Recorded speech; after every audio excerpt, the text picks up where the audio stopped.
ನನ್ನ ಆತ್ಮೀಯ ವೀಕ್ಷಕರುಗಳಿಗೆ ಅನಂತ ನಮನಗಳು. ನಾನು ಗೋವಾದಲ್ಲಿ ಇರುವುದರಿಂದ ಹೆಚ್ಚಿನ ಸೌಲಭ್ಯಗಳಿಲ್ಲದೆ ಇರುವುದರಿಂದ ಇದ್ದ ಹಾಗೆ ವಿಡಿಯೋವನ್ನು ಮಾಡ್ತಾ ಇದ್ದೀನಿ. ದಯವಿಟ್ಟು ಸಹಕರಿಸಬೇಕಾಗಿ ವಿನಂತಿ.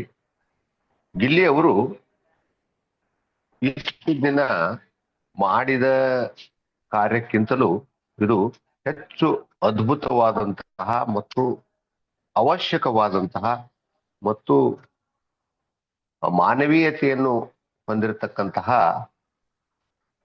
ಕಾರ್ಯಕ್ರಮದಲ್ಲಿ ಇವರು ಭಾಗವಹಿಸಿದ್ರು ಅಂತ ಹೇಳಿಕ್ಕೆ ಇಷ್ಟಪಡ್ತೇನೆ. ಗಿಲ್ಲಿ ಅವರು ಬಿಗ್ ಬಾಸ್ ವಿನ್ನರ್ ಆದ ನಂತರ ಹೊರಗಡೆ ಬಂದ ಮೇಲೆ ಸರಿಸುಮಾರು ಒಂದು 7-8 ಮಹತ್ವದ ಕಾರ್ಯಕ್ರಮಗಳಲ್ಲಿ ಭಾಗವಹಿಸಿದ್ದಾರೆ.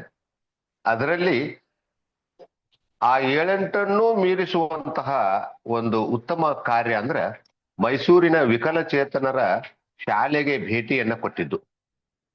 ಆ ಮಕ್ಕಳ ಕ್ರೀಡಾಕೂಟವನ್ನ ಅಲ್ಲಿಯ ಸಿಬ್ಬಂದಿ ವರ್ಗದವರು ವ್ಯವಸ್ಥೆಯನ್ನ ಮಾಡಿದ್ದಾರೆ. ಹಾಗೆ ಮಕ್ಕಳ ಕ್ರೀಡೋತ್ಸವಕ್ಕೆ ಆ ಮಕ್ಕಳ ಪಾಲಕರು ಕೂಡ ಬಂದಿರ್ತಾರೆ.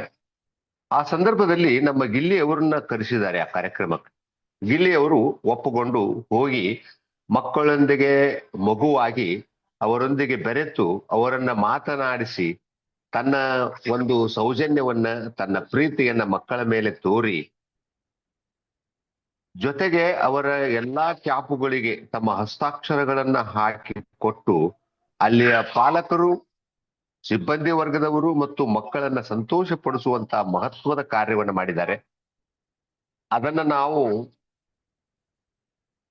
ಖಂಡಿತವಾಗಿಯೂ ಅವರಿಗೆ ಧನ್ಯವಾದಗಳನ್ನು ಹೇಳ್ಬೇಕು. ನಾವು ಅವರ ಆ ಒಂದು ದೊಡ್ಡ ಗುಣಕ್ಕೆ ನಾವು ಒಂದು ಸಲ್ಯೂಟ್ ಕೊಡ್ಲೇಬೇಕು. ಅವರು ಇಂಥ ಭೇಟಿ ಕಾರ್ಯಕ್ರಮದಲ್ಲೂ ಕೂಡ ಪ್ರತಿಯೊಂದನ್ನು ಕಾಳಜಿಪೂರ್ವಕವಾಗಿ ಕಾರ್ಯನಿರೂಪಣೆ ಮಾಡ್ತಾ ಇದ್ದಾರೆ. ಅವರು ಒಬ್ಬ ಒಳ್ಳೆಯ ಜನಸ್ನೇಹಿ ಆಗಿ ಕೆಲಸಗಳನ್ನ ಮಾಡ್ತಾ ಇದ್ದಾರೆ. ಅವರು ಶಿಕಾರಿಪುರದಲ್ಲಿ ಕಾವ್ಯ ಅವರು ಹಾಗೂ ಗಿಲ್ಲಿ ಅವರು ಆ ಶಿಕಾರಿಪುರದ ಕಾರ್ಯಕ್ರಮದಲ್ಲಿ ಭಾಗವಹಿಸಿದ್ರು. ಗಿಲ್ಲಿ ಅವರಿಗೆ ವರುಣ್ ಅನ್ನುವಂಥವ್ರು, ಅವರು ಕೂಡ ಗಿಲ್ಲಿಯವರ ಅಭಿಮಾನಿಗಳು ಮತ್ತು ನಮ್ಮ ಈ ಯೂಟ್ಯೂಬ್ ವೀಕ್ಷಕರು ಹೌದು, ಮತ್ತೆ ನಮಗ ಅವರು ಸಬ್ಸ್ಕ್ರೈಬರ್ ಕೂಡ ಆಗಿದ್ದಾರೆ. ಅವಾಗವಾಗ ಫೋನ್ ಮಾಡ್ತಾ ಇರ್ತಾರೆ. ಅವರಿಗೆ ಗಿಲ್ಲಿ ಅವರ ಬಗ್ಗೆ ತುಂಬಾ ಅಭಿಮಾನ.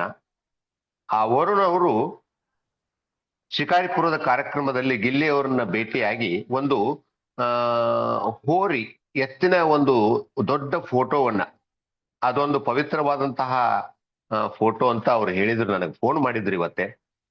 ಆ ಫೋಟೋವನ್ನ ಕೊಟ್ಟಿದ್ದಾರೆ, ಖುಷಿ ಪಟ್ಟಿದ್ದಾರೆ. ನಾನು ಗಿಲ್ಲಿ ಅಣ್ಣನಿಗೆ ಫೋಟೋ ಕೊಟ್ಟೆ ಸರ್ ಅಂತ. ಅದಕ್ಕೆ ನಾನು ನನ್ನ ಈ ಯೂಟ್ಯೂಬ್ ನಲ್ಲಿ ತಮ್ಮ ಹೆಸರು ಹೇಳಬಹುದಾ ಅಂತ ಕೇಳಿದಾಗ ಖಂಡಿತವಾಗ್ಲೂ ಹೇಳ್ಬಹುದು ಅಂತ ಹೇಳಿದ್ರು. ಅವರು ಹಾವೇರಿ ಅವರಂತ ಕಾಣಿಸುತ್ತೆ, ಮೋಸ್ಟ್ಲಿ ಹಾವೇರಿಯಿಂದ ಫೋನ್ ಮಾಡಿದ್ರು.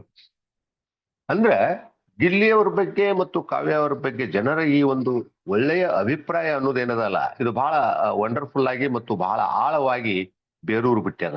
ಎಲ್ಲರಲ್ಲಿ ಬೇರೂರು ಇದೆ.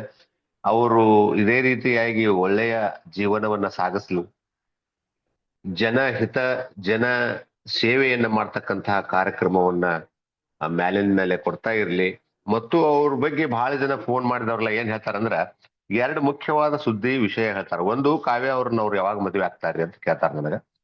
ಇನ್ನು 2ನೇದು, ನಾಯಕ ನಟರಾಗೆ ಬರಬೇಕು, ನಮ್ಮ ಜನರನ್ನ ರಂಜಿಸ್ಬೇಕು ಮತ್ತು ಕನ್ನಡದಲ್ಲಿ ನಾಯಕ ನಟರ ಕೊರತೆಯನ್ನ ನೀಗಿಸಬೇಕು ಅನ್ನುವಂತಹ ಮಾತನ್ನ ಒಕ್ಕೋರಲಿಂದ ಹೇಳ್ತಾ ಇದ್ದಾರೆ ಎಲ್ಲರೂ. ದಯವಿಟ್ಟು ವಿಡಿಯೋದೊಳಗೆ ಹೇಳ್ರಿ ಸರ್, ಇದ್ರ ಸಲುವಾಗಿ ಒಂದು ವಿಡಿಯೋ ಮಾಡ್ರಿ ಅಂತ ಕೂಡ ಹೇಳ್ತಾರೆ. ಈ ಸಂದರ್ಭದಲ್ಲಿ ನನ್ನ ಈ ವಿಡಿಯೋವನ್ನು ಮುಗಿಸ್ತಾ ಇದ್ದೀನಿ ಸರ್. ದಯವಿಟ್ಟು ಲೈಕ್ ಮಾಡ್ರಿ, ಶೇರ್ ಮಾಡ್ರಿ, ಸಪೋರ್ಟ್ ಮಾಡ್ರಿ, ಸಬ್ಸ್ಕ್ರೈಬ್ ಆಗ್ರಿ. ನೀವಾಗಿದ್ರೆ ಬೇರೆದವ್ರಿಗೆ ಆಗ್ಲಿಕ್ಕೆ ಹೇಳ್ರಿ ಅಂತ ಹೇಳ್ತಾ ನನ್ನ ವಿಡಿಯೋವನ್ನು ಮುಗಿಸ್ತಾ ಇದ್ದೀನಿ ಸರ್.